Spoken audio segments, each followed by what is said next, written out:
Growing up in Anderson County, I remember a lot of animals always being around our property. We lived in the country over in Belton. I'm from Belton, currently live in Honea, but we always had cats and dogs that would just show up at our house. We would get them fixed. The very first animal that I recall as a child that we kept was a black lab that had been dropped off at our house, and my mom did not want me to know that there was a dog outside, and she would tell my dad the P.U.P.P.Y is outside. I caught on to what P.U.P.P.Y stood for, but it was the P.P.Y part that actually stood out, and that's what we ended up calling her, was P.P.Y. When she came to us, she was actually pregnant. She was nowhere near a puppy. She was an adult dog and graced us with 15 puppies. Oh my story.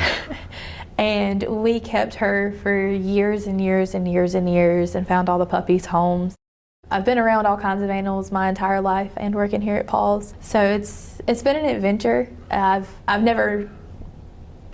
don't remember or recall ever not having animals in my life at any point. And just for the record, tell us who your mom is, because she works for Anderson County too. My mom is Karen Mills. She works at Anderson County Sheriff's Office in the Records Division. I had some of the best educators that I think anyone could ever have. I recall several of our educators over in the Anderson District 2. They were the most compassionate group of men and women I had ever met. And a lot of them were from the Belton and Honea area. And so it wasn't just we knew them at school, we knew them outside of school. And so it was more along the lines of, they were our educators, but they were also our friends. They always made sure we were staying on the right path. But they also, too, would tell your parents if you were not behaving, which was a good thing a lot of times. Most fun thing at BHP was our ag classes, our agriculture classes with Glenn Stevens. And what was there about that kind of tweaked your interest? My family has always been into agriculture. My dad's father was big into agriculture. We always had a small garden, but he always had huge fields of corn that he would plant, maintain, and harvest for people.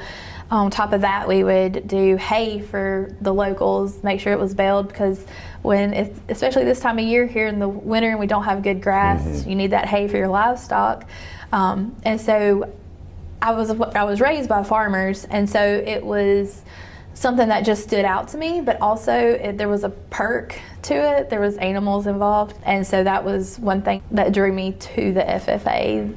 I took a break right after high school, but then I started going to Tri-County, and I started at P.A.W.S. We were actually at the old shelter off of 28. It was an old water treatment facility. Oh. I honestly started there thinking I was going to go in and get to play with puppies and kittens all day. That was a very rude awakening. With the amount of animals we had at the time.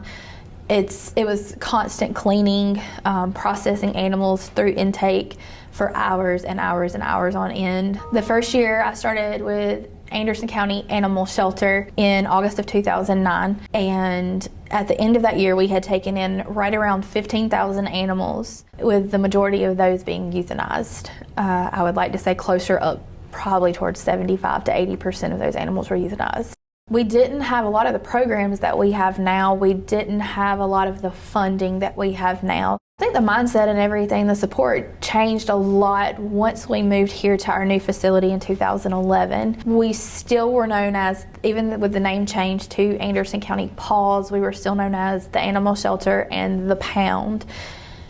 And we're always going to be known as that by certain people, but we wanted to try to focus on helping the community more.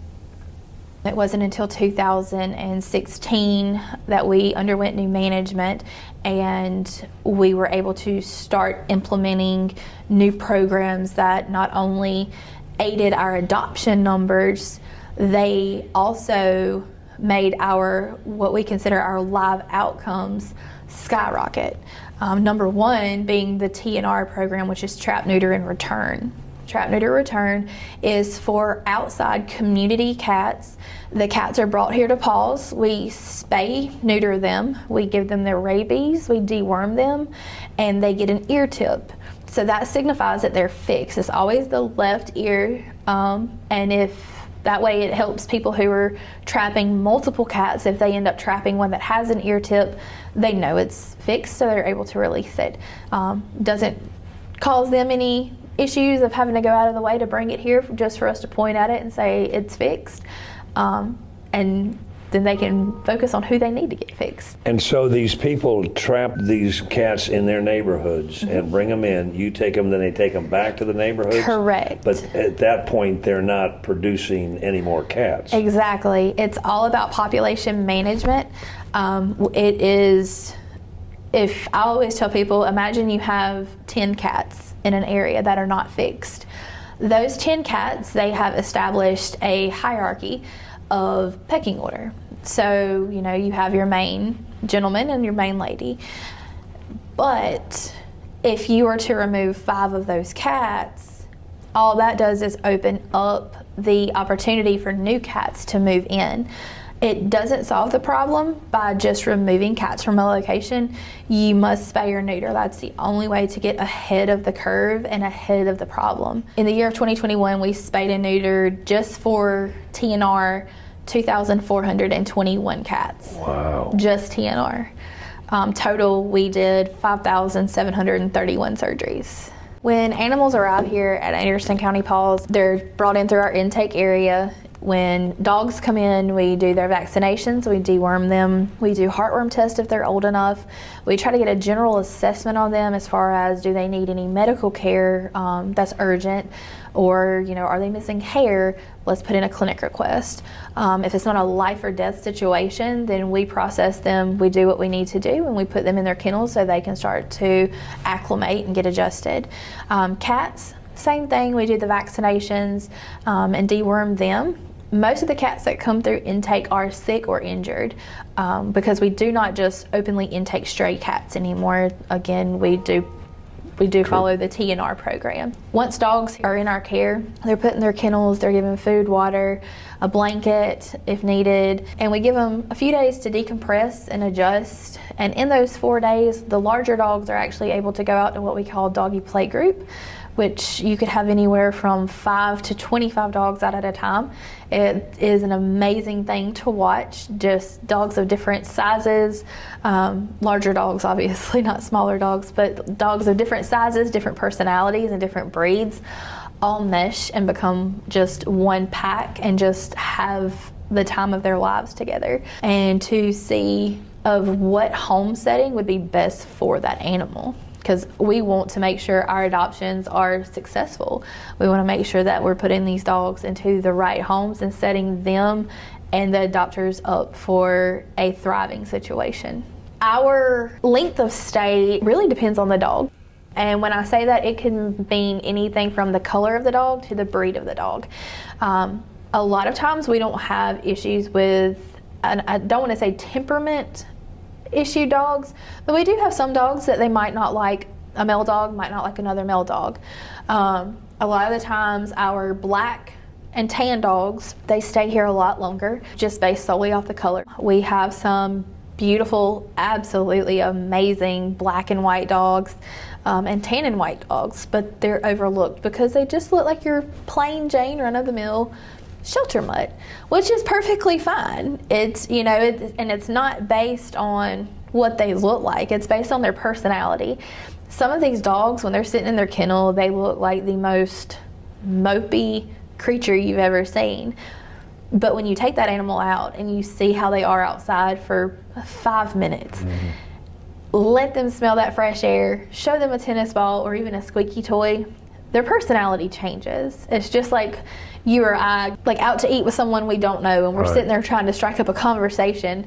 You know, it takes a minute, but then when you find that common ground, it just flourishes. And that's how it is here with the dogs, which sounds really weird, but picking out a dog is also kind of like picking out your companion in life, because that is exactly what they are. They are going to be your companion. It doesn't have to be a perfect match, but finding the personality and the activity level of dog that you're looking for is really crucial. Obviously, if you live a really laid back, relaxed life, you're not going to want to Jack Russell Terrier that's 2 years old bouncing around your house. Or if you're super active, you go on hikes and you're at the lake every weekend, you're not going to want the 15-year-old dog who wants to do nothing but lay in his bed.